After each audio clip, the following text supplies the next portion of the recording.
முதலாம் அதிகாரம் 5ஆம் வசனத்துல வசன வாசிக்க டைம் இல்லை. இவங்க எல்லாம் நீங்க படிச்சு பார்த்தீங்கன்னா அவன் யோனா படகுல போய் கொண்டிருக்கிறான். அவனால பெரிய சேதம் உண்டாகுது. யூகிட்டஸ் படிச்சு பாருங்க. அப்போஸ்தலர் நடபடிகள் 20ஆம் அதிகாரம் 9ஆம் வசனம் படிங்க ஐயா. அப்போஸ்தலர் 20:9. ஐத்திகு என்னும் பேர் கொண்ட ஒரு வாலிபன் எல்லாரும் கவனிங்க, ஜன்னல் அண்ட உட்கார்ந்து இருக்கிறான்.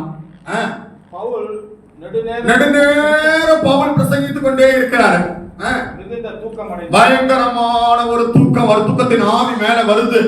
நித்திர மயக்கத்தினால சாய்ந்து மூன்றாம் மெத்தையிலிருந்து கீழே விழுந்துட்டான். இன்றைக்கு அத்தனை பேருடைய வாழ்க்கையும் அப்படிதான். ஏன் நீ வாழ்க்கையில கீழே விழுந்து போயிட்ட? ஏன் உன் வாழ்க்கையில நிற்க முடியல? ஏன் உன்னுடைய வாழ்க்கையில நீ ஆசீர்வாதமா இருக்க முடியல? ஏன் உன் வாழ்க்கையில நிமிர்ந்து ஆண்டவருக்காக பிரகாசிக்க முடியல? நித்திரை மயக்கம். தேவனுடைய பிள்ளைகள் அதிகமா தூங்கவே கூடாது. தேவ சமூகத்துல இரவு நேரங்களை உட்கார்ந்து ஜெபிக்க ஆரம்பிங்க. பாவத்தை எதிர்க்க ஆரம்பிங்க. 2 விதமான நித்திரை சொல்லுவோம். பிசிக்கல் நித்திரை, நான் ஆவிக்குரிய நித்திரை. பிசிக்கல் நித்திரைன்னு சொல்லும் போது அதுக்கும் ஒரு அளவு தேவை. இல்லையா? ஆவிக்குரிய நித்திரை சொல்லும் பொழுது அங்கே ஆவிக்குரிய ரீதியான காரியத்துக்கு விரோதமா எந்த செயலும் நமக்குள்ள வரும் பொழுது நித்திரை மயக்கம் உண்டாயிடும். 3ஆம் இடத்திலிருந்து கீழே விட ஆரம்பிச்சிட்டான். அவன் ஒரு வாலிபன்.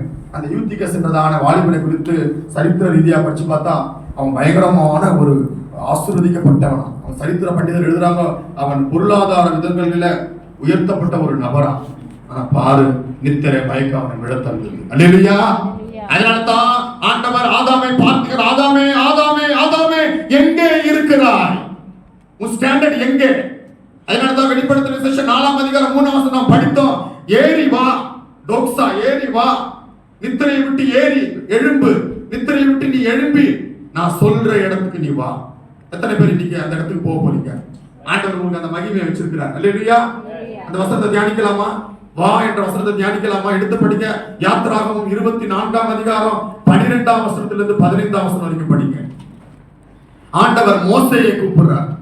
மோசேயை கூப்பிட்டார். வா மோசே, நீ எழும்பி நான் இருக்கிற இடத்துக்கு நீ வா, அங்கே நான் உனக்கு தர வேண்டியதை கொடுக்கிறேன். படிக்க யாத்திராகமம் 24. இதெல்லாம் எவ்வளவு ஆழமான சத்தியம் தெரியுமா? இதை நீங்க தியானித்தானே உங்களுடைய வாழ்க்கையில பயங்கரமான ஒரு ஆசீர்வாதம். படிங்க ஐயா. அப்பொழுது கர்த்தர் மோசேயை நோக்கி நீ மலையின் மேல் என்னிடத்திற்கு ஏறி வந்து, மோசே மோசே, உனக்கு நான் மகிமையை கொடுக்கிறேன், நீ என்ன செய், மலையின் மேல என்னிடத்துல ஏறி வான்னு கூப்பிடுறார் ஆண்டவர்.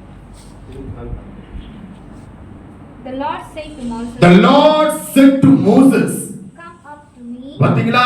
come up to me, ஏறி மேல வா. இங்கிலீஷ்ல அழகா இருக்கு. come up to me, மேல ஏறி வா. கீழே உட்கார்ந்து கிடக்காத. நீ கீழே இருக்கிற வரைக்கும் நீ உயரவே முடியாது. கீழ்த்தரத்தை தள்ளு. அதனால தான் கொலோசியருக்கு பவுல் அழகா எழுதுறார், கிறிஸ்துவுடனே கூட எழுந்தது நீ உண்டானால். சும்மா பாட்டு பாடுறது பக்தி இல்ல.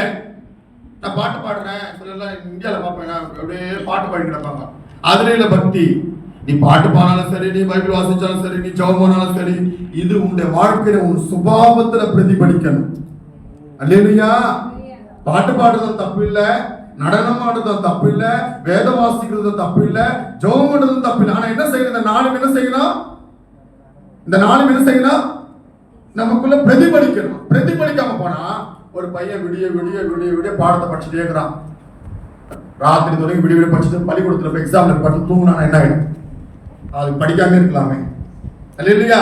அந்த மாதிரி கதையாயிடும். ஆண்டவர் சொல்றார் மோசேயை பார்த்து, மோசே ஒரு கொலைகாரன். இப்போ இங்க ஒரு ஆளு ஒருத்தரை கொலை பண்ணிட்டு இங்க உட்கார்ந்தாரா, அவனை நீங்க எப்படி பார்ப்பீங்க? டேய், நான் கூட பாவிதான், ஆனா இவன் கொடுறான் கொலைகாரன். அவன் ஒரு எகிப்தியரை கொண்டு போட்ட கொலைகாரன். அப்படிப்பட்ட மோசேயை பார்த்து ஆண்டவர் சொல்றாரு, மோசே, என் மகிமையை நான் கொடுக்க போறேன், நீ மேலே ஏறி வாங்க. அல்லேலூயா. ஏன்னா ஆதாம் மகிமையை எழுந்துட்டான், அந்த ஸ்டாண்டர்ட் எழுந்துட்டான். இன்றைக்கு அதே மகிமையை உனக்கு கொடுக்க போறான். அல்லேலூயா. அல்லேலூயா. அந்த வசனம் படி குடிச்சிருக்க நம்ம மகிமை குறித்து ஒரு மற்ற நாளாக நமக்கு சந்தர்ப்பம் வந்துச்சுன்னா மகிமை குறித்து ஒரு விளக்கம் கொடுக்குறேன். மகிமைக்கு 3 பகுதி உண்டு. மகிமை மகிமை மகிமை நிறைய பேர் பிரசங்கம் மட்டும் போயிடுவாங்க. ஆனால் மகிமைனா என்னன்னு தெரியாது. மகிமை என்பது எபிரேய வார்த்தையிலும் கிரேக்க வார்த்தையிலும் பற்றி பார்த்தா அவ்வளவு அழகா இருக்கும். மகிமை என்பதனுடைய மூன்று ஆவிக்குரிய அர்த்தங்கள் மட்டும் இல்ல, மகிமைக்கு தியாலஜிக்கலா 3 அர்த்தங்கள் உண்டு. அந்த பைபிள் இருந்து நம்ம படிக்கணும். அது நிறைய பேருக்கு ஃபண்டமெண்டலா தெரியாதனால மகிமை, ரட்சிப்பு அப்படி இப்படி சொல்லிட்டு ஓடிடுறாங்க. அல்லேலூயா. அந்த மகிமை மகிமைன்ற மகிமைனா என்ன மகிமையை வச்சிருக்கிறாரு, அந்த மகிமை உனக்கு தரப்போகிறார். நீ அதை என்னன்னு தெரிஞ்சுக்கிட்டா நீயும் விட மாட்டேன். அல்லேலூயா. யாத்திராகமம் 24:12 இருந்து படிங்க, மீண்டும் படிங்க ஐயா. ஐயா அப்பொழுது கர்த்தர் மோசேயை நோக்கி, நீ மலையின் மேல் என்னிடத்துல ஏறி வந்து அங்கே இரு, எங்கேயும் போவாத, சொல்ற இடத்திலேயே நில்லு. நான் உனக்கு கற்பலைகளையும் நீ அவர்களுக்கு உபதேசிப்பதற்கு நான் எழுதின நியாய பிரமாணத்தையும் கற்பனைகளையும் கொடுப்பேன் என்றார். பாருங்க, இந்த